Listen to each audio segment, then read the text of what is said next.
Good morning. Picking back up in the book of Genesis, chapter 21, let's pray. Teach us your way, O Lord, that we may walk in your truth. The Lord visited Sarah as he had said, and the Lord did to Sarah as he had promised. And Sarah conceived and bore Abraham a son in his old age, at the time of which God had spoken to him. Abraham called the name of his son who was born to him, whom Sarah bore him, Isaac. And Abraham circumcised his son Isaac when he was 8 days old, as God had commanded. Abraham was 100 years old when his son Isaac was born to him. And Sarah said, God has made laughter for me. Everyone who hears will laugh over me. And she said, Who would have said to Abraham that Sarah would nurse children? Yet I have borne him a son in his old age. And the child grew and was weaned, and Abraham made a great feast on the day that Isaac was weaned. But Sarah saw the son of Hagar the Egyptian, whom she had borne to Abraham, laughing. So she said to Abraham, Cast out this slave woman with her son, for the son of this slave woman shall not be heir with my son Isaac. And the thing was very displeasing to Abraham on account of his son. But God said to Abraham, Be not displeased because of the boy and because of your slave woman. Whatever Sarah says to you, do as she tells you, for through Isaac shall your offspring be named. And I will make a nation of the son of the slave woman also, because he is your offspring. So Abraham rose early in the morning and took bread and a skin of water and gave it to Hagar, putting it on her shoulder, along with the child, and sent her away. And she departed and wandered in the wilderness of Beersheba.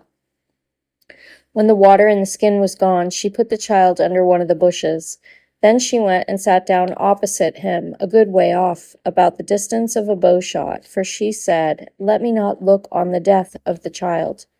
And as she sat opposite him, she lifted up her voice and wept. And God heard the voice of the boy, and the angel of God called to Hagar from heaven and said to her, What troubles you, Hagar? Fear not, for God has heard the voice of the boy where he is. Up! Lift up the boy and hold him fast with your hand, for I will make him into a great nation.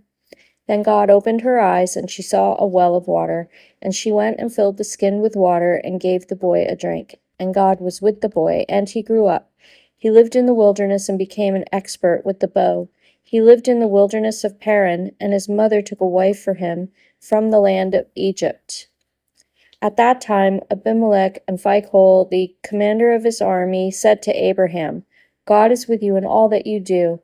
Now, therefore, swear to me here by God that you will not deal falsely with me, or with my descendants, or with my posterity, but as I have dealt kindly with you, so you will deal with me and with the land where you have sojourned. And Abraham said, I will swear. When Abraham reproved Abimelech about a well of water that Abimelech's servants had seized, Abimelech said, I do not know who has done this thing. You did not tell me, and I have not heard of it until today. So Abraham took sheep and oxen and gave them to Abimelech, and the two men made a covenant. Abraham set 7 ewe lambs of the flock apart, and Abimelech said to Abraham, What is the meaning of these 7 ewe lambs that you have set apart? He said, These 7 ewe lambs you will take from my hand, that this may be a witness for me that I dug this well. Therefore that place was called Beersheba, because there both of them swore an oath. So they made a covenant at Beersheba. Then Abimelech and Phicol, the commander of his army, rose up and returned to the land of the Philistines. Abraham planted a tamarisk tree in Beersheba and called there on the name of the Lord, the everlasting God. And Abraham sojourned many days in the land of the Philistines. May God bless the reading of his word.